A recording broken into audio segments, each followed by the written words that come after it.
Fred Waller here once again. First of all, thank you again for watching my YouTube channel, Waller Insurance Agency. Here we talk about all sorts of things that try to educate people about the importance with renter's insurance. Before we get started, we're going to be talking about frequently asked questions associated with renter's insurance. But before we get started, please hit the like and subscribe button so that you can be made aware of whenever we have some good information. All right. One of the first questions that's frequently asked when it comes to renter's insurance is, doesn't my landlord's policy cover my things? And the answer to that question is unfortunately not. Your landlord's policy covers the physical building. The landlord's policy will never cover your personal property. That's why it's important that a renter's insurance policy that you own will cover your personal property.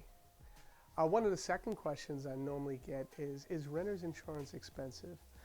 That's probably where I get most excited, because people should really understand that renter's insurance is not expensive at all. The average renter's insurance policy is about $158 a year, and that doesn't even include the multi-policy discount.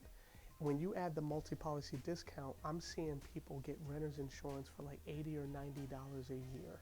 So is renter's insurance expensive?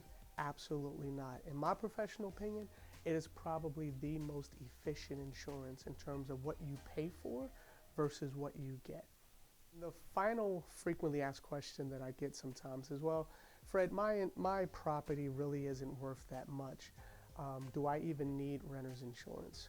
And people, if you stop for a second and think about it, where you live at, what you have around you is kind of like the sum of what you have maybe accumulated conservatively over a 10-year period.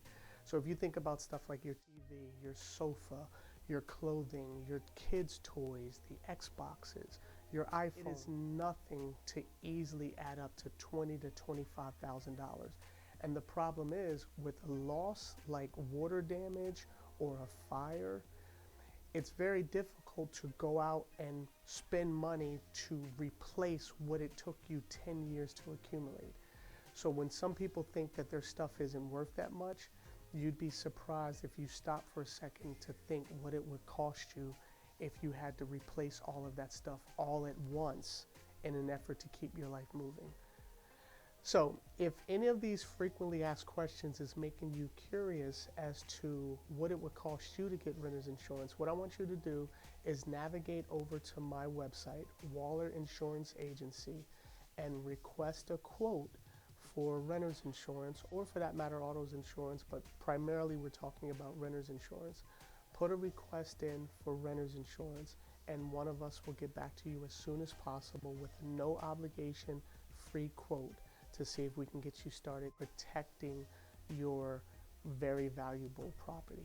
Thank you guys once again for listening to this video. If you thought it was helpful information, please share it to some of your friends and family, and we'll look forward to seeing you guys again really soon with another episode of Waller Insurance Agency tips. Thank you.